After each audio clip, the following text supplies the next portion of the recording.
ഇന്നത്തെ കഥയിലേക്ക് എല്ലാവർക്കും സ്വാഗതം.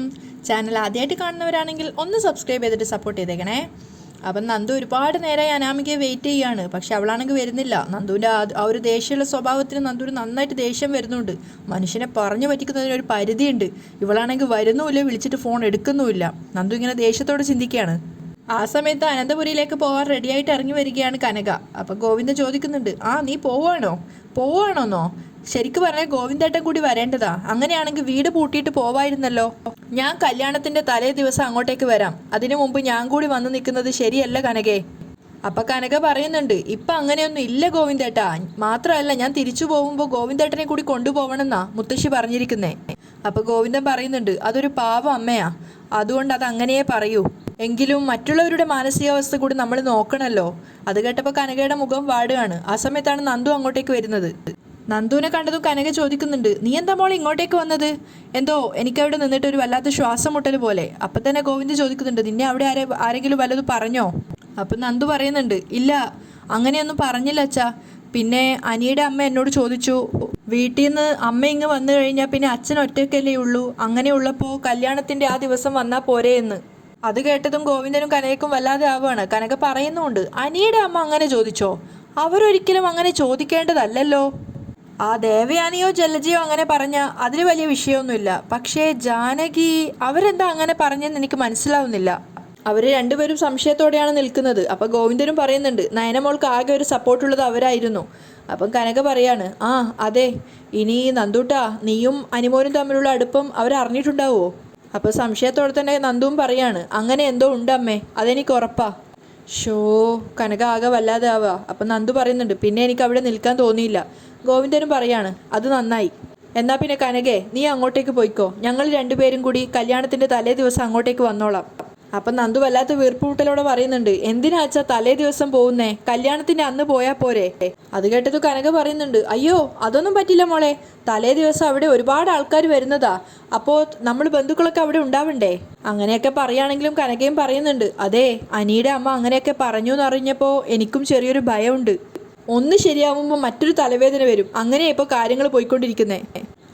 എന്തായാലും ഞാൻ അങ്ങോട്ട് പോവാം ഗോവിന്ദേട്ടാ. എന്തായാലും നിങ്ങൾ രണ്ടുപേരും തലേ ദിവസം അങ്ങോട്ടേക്ക് എത്തിക്കൊള്ളണം എന്നും പറഞ്ഞിട്ട് കനക അവിടുന്ന് പോവാണ്. അതിനുശേഷം ഗോവിന്ദൻ ചോദിക്കുന്നുണ്ട്, എല്ലാവരോടും യാത്ര പറഞ്ഞിട്ടാണോ മോൾ ഇങ്ങോട്ടേക്ക് വന്നത്? ഇല്ല, എല്ലാവരോടൊന്നും പറഞ്ഞിട്ടില്ല. അങ്ങനെ പറഞ്ഞാൽ അനിയുടെ മുത്തശ്ശനും മുത്തശ്ശിയൊന്നും ഇങ്ങോട്ടേക്ക് വരാൻ സമ്മതിക്കില്ല അച്ഛാ. പിന്നെ എന്തോ ഞാൻ അവിടെ ഒരു അധികപ്പറ്റാണെന്ന് എനിക്ക് തോന്നി, അതുകൊണ്ടാണ് ഞാൻ ഇങ്ങോട്ടേക്ക് പോന്നേ. നന്ദു നേരെ അവളുടെ മുറിയിലേക്ക് പോവാണ്. ആ സമയത്ത് അവളുടെ മനസ്സിൽ സംശയമുണ്ട്. എന്നാലും അനാമിക എന്തിനായിരിക്കും തന്നെ വിളിച്ചിട്ടുണ്ടാവുക? ഒന്നും മനസ്സിലാവുന്നില്ലല്ലോ. നന്ദു ആകെ കൺഫ്യൂഷനിലാണ്. അതേസമയം അനാമികയുടെ വീട്ടിൽ അവളുടെ അമ്മ അനാമികയെ വിളിച്ചുകൊണ്ടേ ഇരിക്കുകയാണ്. പക്ഷെ അവൾക്ക് കോൾ പോകുന്നുണ്ടെങ്കിലും റിങ് ചെയ്യുന്നുണ്ടെങ്കിലും എടുക്കുന്നില്ല. അപ്പോൾ അവർ വേവലാതിയോടെ അനാമികയുടെ അച്ഛനോട് പറയുന്നുണ്ട്, മോള് ഫോൺ എടുക്കുന്നില്ലല്ലോ, 11 മണിയാകുമ്പോഴേക്കും തിരിച്ചു വരാമെന്ന് പറഞ്ഞതാ, ഇപ്പോൾ സമയം 2 മണിയായി. അപ്പം അയാൾ പറയുന്നുണ്ട്, ഇന്ന് ഒന്നിച്ചു പോയി 2-3 ഇടത്ത് കല്യാണം വിളിക്കാമെന്ന് പറഞ്ഞതല്ലേ? അതെ, അതുമാത്രമല്ല പുറത്തുനിന്ന് ഫുഡ് കഴിക്കാമെന്നും അവൾ പറഞ്ഞതാ, അനാമികയുടെ അമ്മ പറയുന്നുണ്ട്. ഇനിയിപ്പോൾ അവൾക്ക് എന്തെങ്കിലും തിരക്കുണ്ടെങ്കിൽ അത് വിളിച്ചു പറഞ്ഞൂടെ? ഇത് വിളിച്ചിട്ട് റിങ്ങുണ്ട്, ഫോൺ എടുക്കുന്നില്ല. അവർ വേവലാതിയോടെയാണ് പറയുന്നത്. അപ്പം അച്ഛൻ പറയുന്നുണ്ട്, നീ ഒന്നുകൂടെ വിളിച്ചു നോക്ക്. പക്ഷെ വീണ്ടും വിളിച്ചിട്ടും അനാമികയുടെ ഫോൺ എടുക്കുന്നുണ്ടായിരുന്നില്ല. അപ്പം അയാൾ പറയുന്നുണ്ട്, അവൾ മൊബൈൽ വേണമെങ്കിൽ കാറിൽ വെച്ചിട്ട് കൂട്ടുകാരികളോടൊപ്പം പുറത്ത് എവിടെയെങ്കിലും പോയതായിരിക്കും.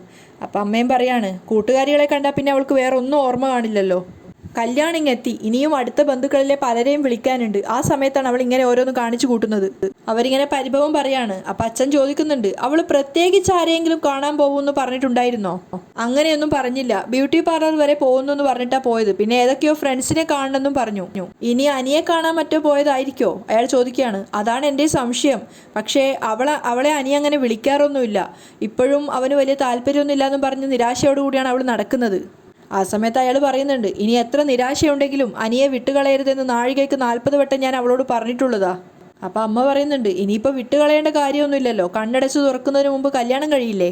താലികെട്ട് നടന്നു കഴിഞ്ഞാലേ പിന്നെ ഒരു സമാധാനമുള്ളൂ. അനന്തപുരിക്കാരുമായിട്ട് ബന്ധം കൂടിക്കഴിഞ്ഞാൽ പിന്നെ കടക്കാരെയൊക്കെ ഒന്ന് പറഞ്ഞു നിർത്താം. എങ്ങനെയെങ്കിലും ഒരു 101 പവനുണ്ടാക്കി കെട്ടിച്ചു വിടണം. ഇന്നത്തെ കാലത്ത് കല്യാണം കഴിഞ്ഞ് പെൺകുട്ടികൾ പോയി കഴിഞ്ഞാൽ അവരുടെ വീട്ടുകാർക്ക് വലിയ ബാധ്യതയില്ല. ഇനി എന്തെങ്കിലും പൊരുത്തക്കേടുണ്ടായാൽ തന്നെ കോമ്പൻസേഷനായിട്ട് വലിയൊരു തുക കിട്ടും. ഇനി ഒരു കുഞ്ഞുകൂടി ഉണ്ടായിക്കഴിഞ്ഞാൽ ഇതുപോലൊരു ഫാമിലി ആണെങ്കിൽ അവർ തരുന്ന കോമ്പൻസേഷൻ കൊണ്ട് കടമൊക്കെ തീർത്ത് സുഖമായിട്ട് ജീവിക്കാനും കഴിയും. ആ സമയത്ത് അമ്മ പറയുന്നുണ്ട്, അങ്ങനെ ബന്ധം പിരിയുന്നതിനെ കുറിച്ചൊന്നും ചിന്തിക്കേണ്ട വേണുവേട്ടാ. അവർ നല്ല രീതിയിൽ ജീവിക്കട്ടെ, അതിനോടൊപ്പം നമ്മുടെ കടവും തീർന്നാൽ മതി. അപ്പം അയാൾ പറയുന്നുണ്ട്, ബന്ധം പിരിയണമെന്നല്ല ഞാൻ പറഞ്ഞത്, ഇനി ഒരു പക്ഷെ അങ്ങനെ പിരിയുവാണെങ്കിലും നമുക്കും നമ്മുടെ മോൾക്കും വലിയ പരിക്കൊന്നും പറ്റില്ല എന്നാണ് ഞാൻ ഉദ്ദേശിച്ചത്.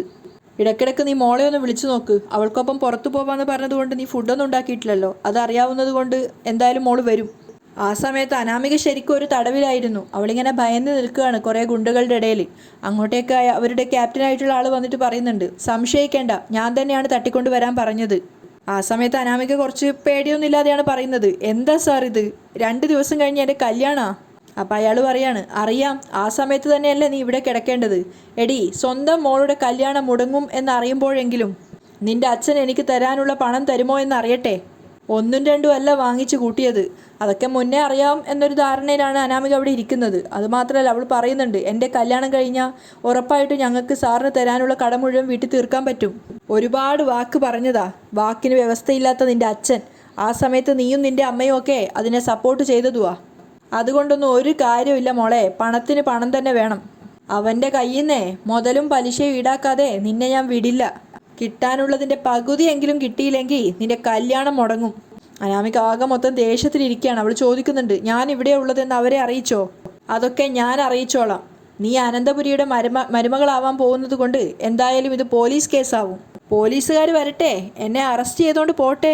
അനാമിക വല്ലാതെ അസ്വസ്ഥയായിട്ടാണ് ഇരിക്കുന്നത്. അപ്പം അയാൾ പറയുന്നുണ്ട്, അപ്പോൾ അനന്തപുരിക്കാർക്ക് കാര്യം മനസ്സിലാവുമല്ലോ. അതോടെ ഈ കല്യാണവും മുടങ്ങും. അതൊക്കെ ഒഴിവാക്കാൻ പെട്ടെന്ന് ഈ പൈസ തന്ന് പ്രശ്നം പരിഹരിക്കുന്നതല്ലേ നല്ലത്. അതിനുശേഷം അയാൾ തിരിഞ്ഞ് ഗുണ്ടകളോട് പറയാണ്, കേട്ടോടേ, കോടിക്കണക്കിന് സ്ത്രീധനം കൊടുത്ത് മകളെ അനന്തപുരിയിലെ മരുമകളാക്കാനൊക്കെ അവൻ്റെ കയ്യിൽ പൈസയുണ്ട്. എൻ്റെ പണം തരാൻ അവന് പൈസ ഇല്ലാത്തത്. ആ മടി ഞാൻ മാറ്റിക്കോളാം. നീ എന്തായാലും ഇവിടെ തന്നെ ഇരിക്ക്. അനാമികയോട് പറയാണ് അയാൾ, ഞാൻ എന്തായാലും നിന്നെ ഒന്നും ചെയ്യില്ല.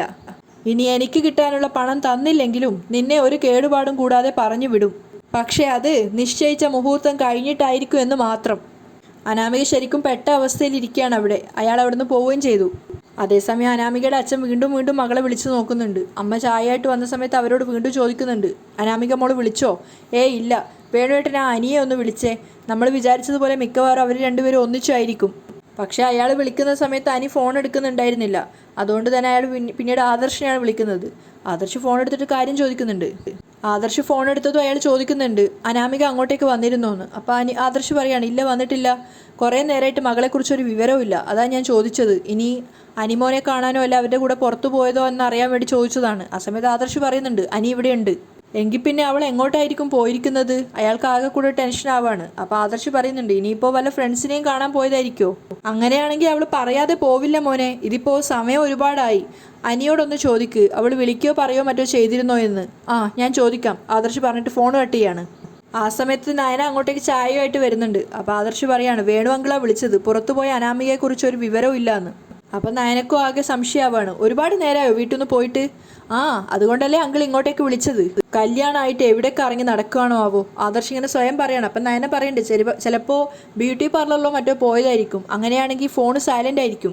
അങ്ങോട്ടേക്കാണ് അനി വരുന്നത്. അനിയെ കണ്ടപ്പോൾ ആദർശ് ചോദിക്കുന്നുണ്ട്, എടാ നിന്നെ അനാമിക വിളിക്കുകയോ മറ്റോ ചെയ്തായിരുന്നോ? ഇല്ല. എന്ത് പറ്റിയേട്ടാ? അല്ല, അവളുടെ അച്ഛനിപ്പോൾ വിളിച്ചായിരുന്നു. കുറേ നേരമായി വീട്ടിൽ നിന്ന് പോയിട്ട് ഫോൺ വിളിച്ചിട്ട് എടുക്കുന്നില്ല എന്ന് പറഞ്ഞു. അപ്പം അനി വലിയ താല്പര്യമില്ലാത്ത മട്ടിൽ പറയാണ്, അവൾ എവിടെയോ മറ്റോ അലഞ്ഞു തിരിഞ്ഞ് നടക്കുന്നുണ്ടാവും. അത് കേട്ടപ്പോൾ ആദർശ് ചോദിക്കുന്നുണ്ട്, നീ എന്താ അങ്ങനെ പറഞ്ഞേ? എൻ്റെ ഏട്ടാ, അവൾ അങ്ങനെയൊക്കെ കറങ്ങി അലഞ്ഞു തിരിഞ്ഞ് നടക്കുന്ന പെണ്ണാ, അതുകൊണ്ടാണ് അങ്ങനെ പറഞ്ഞേ. അപ്പോൾ ആദർശ് കുറച്ച് ദേഷ്യത്തോടെ പറയുന്നുണ്ട്, നീ കെട്ടാൻ പോകുന്ന പെണ്ണിനെ കാണാനില്ലെന്ന് അറിഞ്ഞിട്ടും നിനക്ക് ഒരു വിഷമവും ഇല്ലല്ലോ. ഞാനെന്തിനാ വിഷമിക്കുന്നേ? അവൾ 10-22 വയസ്സുള്ളൊരു പെൺകുട്ടിയല്ലേ, അതുകൊണ്ട് പോയ പോലെ തന്നെ മടങ്ങി വന്നോളും. അനി വലിയ താല്പര്യമില്ലാത്ത മട്ടിലാണ് പറയുന്നത്. അപ്പം നയന പറയുന്നുണ്ട്, എങ്കിലും അവളെ കാണാനില്ലെന്ന് അറിഞ്ഞ സ്ഥിതിക്ക് ഒന്ന് അന്വേഷിക്കണ്ടേ? ഏട്ടത്തി എവിടാന്ന് വെച്ചിട്ട് അന്വേഷിക്കുന്നേ? അപ്പോൾ ആദർശ് പറയുന്നുണ്ട്, നയനെ നമുക്ക് കുറച്ച് സമയം കൂടി കഴിഞ്ഞാൽ വേണു അങ്കിളുടെ വീട്ടിലൊന്ന് പോവാം. വേണു അങ്കിളുടെ സംസാരം കേട്ടിട്ട് ആളാകെ പേടിച്ചിരിക്കുക. എന്നിട്ട് അനിയോട് പറയുന്നുണ്ട്, എടാ നീ അങ്കിളിനെ ഒന്ന് വിളിക്ക്, അതവർക്കൊരു ആശ്വാസമാവും. അനി വലിയ താല്പര്യമില്ലാത്ത മട്ടിൽ സമ്മതിക്കുകയാണ്. ആദർശ് അവിടുന്ന് പോയപ്പോൾ അനി ചോദിക്കുന്നുണ്ട്, ഏട്ടത്തി ഞാൻ അവളെ കല്യാണം കഴിച്ച ശേഷം ശ്രദ്ധിച്ചാൽ പോരെ? അതിനു മുമ്പ് അവളെ ശ്രദ്ധിക്കേണ്ടത് അവളുടെ അച്ഛനും അമ്മയല്ലേ? അപ്പം നയന ചോദിക്കുന്നുണ്ട്, അനി എന്താ അനി ഇങ്ങനെയൊക്കെ പറയുന്നേ? അവൾ നിന്നെ ഒരുപാട് ഇഷ്ടപ്പെടുന്ന പെൺകുട്ടിയാ. അപ്പം അനി പറയാണ്, പക്ഷേ ഇതുപോലുള്ള ഒരുപാട് കുഴപ്പങ്ങളും അവൾക്കുണ്ട്. മറ്റുള്ളവരെ ടെൻഷനാക്കി കളയും. ഇപ്പം തന്നെ കണ്ടില്ലേ, സ്വന്തം അച്ഛനും അമ്മയും വിളിച്ചപ്പോൾ അവൾ ഫോൺ എടുക്കാത്തതുകൊണ്ടല്ലേ അവർ ടെൻഷൻ അടിച്ച് ഇങ്ങോട്ടേക്ക് വിളിച്ചത്. ഏട്ടത്തി അതിലും വലിയ ടെൻഷനിലെ ഞാനിപ്പോൾ. കല്യാണം അടുത്തതോടെ മൊത്തത്തിലൊരു മടുപ്പാ. അത് നന്ദുവിൻ്റെ കാര്യം ഓർത്തിട്ട് മാത്രമല്ല, എനിക്ക് ചേരാത്തൊരു പെൺകുട്ടിയെ ഇങ്ങോട്ട് കൂട്ടിക്കൊണ്ടുവരുന്നതിലെ നല്ല വിഷമം എനിക്കുണ്ട്. ഈ ബന്ധം ശരിയാവില്ലെന്ന് ഉറപ്പിച്ചിട്ട് തന്നെയാ ഞാൻ അവളെ വിവാഹം കഴിക്കുന്നേ. അനി എന്താ നീ ഇങ്ങനെയൊക്കെ പറയുന്നേ? നയനക്ക് ആകെ അത്ഭുതമാവാണ്. അപ്പോൾ അനി പറയുന്നുണ്ട്, എങ്കിൽ നാളെ നടക്കാൻ പോകുന്നത് ഏട്ടത്തി കണ്ടോ.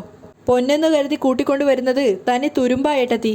പിന്നീട് എല്ലാവർക്കും അത് മനസ്സിലാവും. അനി അവിടുന്ന് പോവുകയാണ്. ആദർശും നയനയും കുറച്ച് സമയത്തിന് ശേഷം വേണുവിൻ്റെ വീട്ടിൽ, അതായത് അനാമികയുടെ വീട്ടിൽ പോവാണ്. ആ സമയത്ത് അവൻ ചോദിക്കുന്നുണ്ട്, എന്തായി അങ്കിളെ? ഒന്നും അറിയില്ല മോനെ, വിളിച്ചിട്ട് എടുക്കുന്നുമില്ല, ഇപ്പോൾ കിട്ടുന്നുമില്ല വിളിച്ചിട്ട്. അപ്പം നയനെ സങ്കടത്തോടെ പറയുന്നുണ്ട്, ഞങ്ങളും വിളിച്ചു നോക്കിയായിരുന്നു. അപ്പം അനാമികയുടെ അമ്മ പറയാണ്, എനിക്ക് വിഷമായി കാണുമല്ലേ. അപ്പോൾ അവർ രണ്ടുപേരും പരസ്പരം മുഖത്തോട് പോകുന്ന നോക്കിയിട്ട് ആദർശ് പറയുന്നുണ്ട്, ആ അവൻ നല്ല വിഷമത്തിലാണുള്ളത്. അനിയെ വിളിച്ചു കാണും, അല്ലെങ്കിൽ അവർ തമ്മിൽ കണ്ടു കാണും എന്നൊക്കെയാണ് ഞങ്ങൾ കരുതിയത്. അതുകൂടെ ഇല്ലയെന്നറിഞ്ഞപ്പോൾ എന്ത് ചെയ്യണമെന്ന് അറിയാത്ത അവസ്ഥയിലായിപ്പോയി മോളെ.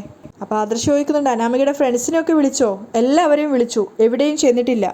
അവൾ ബ്യൂട്ടി പാർലറിൽ പോകണമെന്നും പറഞ്ഞിട്ട് ഇവിടെ നിന്ന് ഇറങ്ങിയത്. അവിടെയും വിളിച്ചു നോക്കി, പക്ഷെ അവിടെ വരെ ചെന്നിട്ടില്ലെന്നാണ് പറയുന്നത്.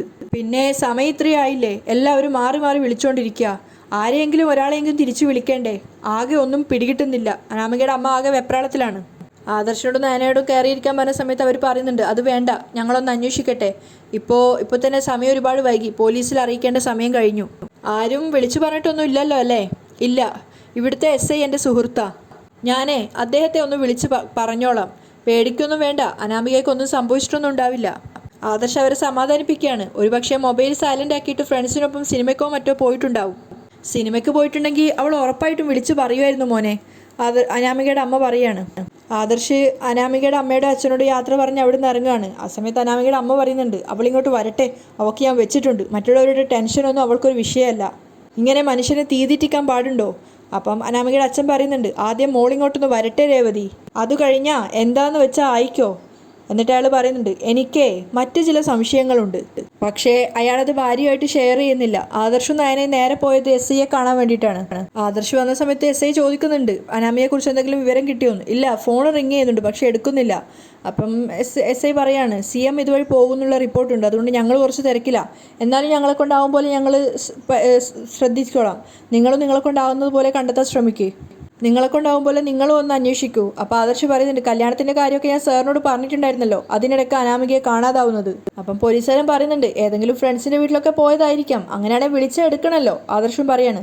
അപ്പോൾ അനാമികയുടെ നമ്പർ വാങ്ങിക്കുന്നുണ്ട് SI. അനാമികയുടെ വീട്ടുകാരാകെ അപ്സെറ്റാണ്. എന്തെങ്കിലും എത്രയും പെട്ടെന്ന് ചെയ്തേ പറ്റൂ. അപ്പോൾ SI പറയുന്നുണ്ട്, ഞങ്ങളുടെ അവസ്ഥ പറഞ്ഞല്ലോ, എങ്കിലും ഞങ്ങൾ അന്വേഷിക്കാം. സൈബർ സെല്ലിലേക്ക് ഇപ്പം തന്നെ ഈ നമ്പർ കൊടുക്കാം. പിന്നെ ചോദിക്കുന്നത് കൊണ്ട് തെറ്റിദ്ധരിക്കരുത്, ഈ പെൺകുട്ടികൾക്ക് മറ്റാരെങ്കിലുമായിട്ട് ബന്ധമോ പ്രണയമോ എന്തെങ്കിലും ഉണ്ടായിരുന്നോ? അപ്പോൾ ആദർശ് പറയുന്നുണ്ട്, ഏയ് അങ്ങനെയൊന്നും ഇല്ല സർ. അനാമികയാ എൻ്റെ അനിയനെ വിവാഹം കഴിക്കാൻ താല്പര്യപ്പെട്ട് വന്നത്. അവരുടെ കുടുംബ ഈ വിവാഹത്തിന് കൂടുതൽ ഇൻട്രസ്റ്റ് കാണിച്ചത്. അപ്പോൾ SI ചോദിക്കുന്നുണ്ട്, അവരുടെ ഫാമിലിയിൽ മറ്റു വല്ല ഇഷ്യൂ ഉണ്ടായിരുന്നോ? അതിനെപ്പറ്റി കൂടുതലായിട്ട് അറിയില്ല സർ. ഈ പറയുന്ന പെൺകുട്ടി കാറിലല്ലേ പോയിരിക്കുന്നത്? അതെ, ആ കാറിൻ്റെ നമ്പർ അറിയോ? കാണാതെ അറിയില്ല. ഒരു കാര്യം ചെയ്യ്, ആ കുട്ടിയുടെ വീട്ടിൽ വിളിച്ചിട്ട് ആ കാറിൻ്റെ നമ്പർ ഒന്ന് വാങ്ങിക്കുക. ആദർശ് വേഗം തന്നെ വേണുവിനെ വിളിച്ചിട്ട് അനാമികയുടെ കാറിൻ്റെ നമ്പർ വാങ്ങിക്കുകയാണ്. അപ്പോൾ SI പറയുന്നുണ്ട്, ഈ നമ്പർ ഞാൻ എല്ലാ സ്റ്റേഷനിലേക്കും പാസ് ചെയ്തോളാം. അങ്ങനെ ആദർശും നയനെ അവിടുന്ന് പോവുകയാണ്. അതേസമയം SI പെട്ടെന്ന് തന്നെ നമ്പർ എല്ലാ സ്റ്റേഷനിലേക്കും പാസ് ചെയ്യുകയാണ്. അനാമികയാണെങ്കിൽ ആകെ വീർപ്പുമുട്ടലോടുകൂടി ഗുണ്ടകളുടെ ആ സങ്കേതത്തിൽ ഇരിക്കുന്നുണ്ട്. അവിടെയാണ് ഇന്നത്തെ എപ്പിസോഡ് വൈൻഡപ്പ് ചെയ്യുന്നത്.